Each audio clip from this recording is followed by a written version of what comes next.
जय हिंद साथियों, आज मैं लेके आया हूँ आपके लिए नया वीडियो जो आपके एमपीपीएससी प्रीलिम्स की दौड़ में आपको काफ़ी आगे तक पहुंचा सकता है। इसी कड़ी में आगे जुड़ते हुए हम मध्य प्रदेश के राष्ट्रीय उद्यानों के बारे में बात करते हैं। संख्या के तौर पर देखा जाए तो मध्य प्रदेश में 12 राष्ट्रीय उद्यान है, जिसमें सर्वप्रथम कान्हा किसली राष्ट्रीय उद्यान जो 1955 में इस्टेब्लिश किया गया था। यह 1933 में अभय वन था, जैसा कि आपको दिख रहा होगा, और 1952 में यह अभयारण्य बना और 1973 में इसे टाइगर प्रोजेक्ट में जोड़ा गया।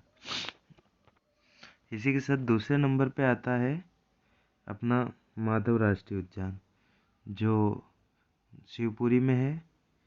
इसे 1958 में इस्टेब्लिश किया गया था। इसमें मनियार नदी निकलती है। 1911 में जियाजी राव ने यहाँ जॉर्ज कैसल भवन बनवाया था।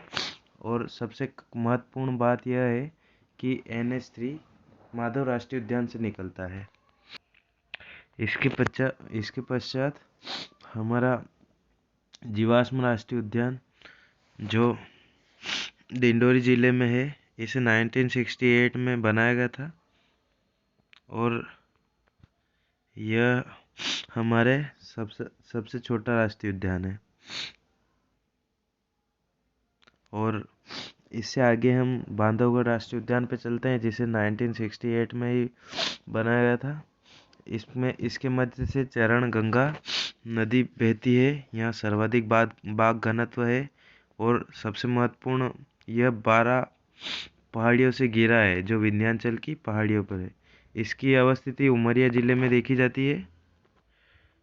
जो मैप में देखा जाए तो ये इस स्थान पे आता है। इसी क्रम में आगे बढ़ते हुए हम पहुँचे पन्ना राष्ट्रीय उद्यान पे। यह 18 जैव मंडल रिजर्व क्षेत्र में शामिल है। इसे 1994 में टाइगर प्रोजेक्ट में शामिल किया गया था। और पन्ना राष्ट्रीय उद्यान नाम से ही पन्ना जिले में अवस्थिति दिखती है इसकी। इसी के जस्ट पास में संजय डुबरी राष्ट्रीय उद्यान जो 1983 में इसे भी 1983 में बनाया गया था। यह सीधी और सिंगरौली जिलों के बॉर्डर पे पड़ता है। इसी वर्ष में पेंच राष्ट्रीय उद्यान को भी बनाया गया था, जो छिंदवाड़ा और सिवनी की बॉर्डर पे पड़ता है। इस उद्यान में सबसे चर्चित स्थान है काला पहाड़। इसी के जस्ट पास होशंगाबाद जिले में सतपुड़ा राष्ट्रीय उद्यान है, जिसे 1981 में बनाया गया था।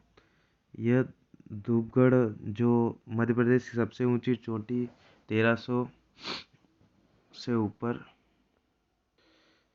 1350 मीटर ऊंचाई पर स्थित है। यहाँ काले हिरण पाए जाते हैं और 2017 में पुरस्कृत वन्य प्राणी प्रबंधन से सम्मानित है। वन विहार राष्ट्रीय उद्यान जो भोपाल में है, जो हमारी राजधानी में स्थित है, प्रदेश का एकमात्र सर्प उद्यान है तथा ISO प्रमाणित चिड़ियाघर भी यहाँ पे स्थित है।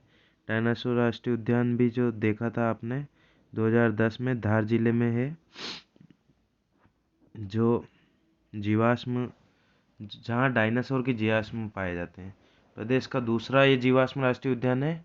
पहला कौन सा था? पहला जो हमने देखा था जीवाश्म राष्ट्रीय उद्यान जो डिंडोरी जिले में अवस्थित थी, कूनो राष्ट्रीय उद्यान श्योपुर में अवस्थित है। इसकी स्थापना 2018 में हुई थी। इसी के साथ आगे बढ़ते हुए जो हमारा अंतिम राष्ट्रीय उद्यान है ओमकारेश्वर राष्ट्रीय उद्यान, जो 2004 से प्रस्तावित है। जैसा कि देखा जाता है कि मध्य प्रदेश में 7 टाइगर रिजर्व और 2 राष्ट्रीय जीवाश्म राष्ट्रीय उद्यान अवस्थित है। ऐसे ही MPPSC प्री की तैयारी करने के लिए अगर आपको वीडियो देखना हो तो हमारे चैनल सब्सक्राइब करें।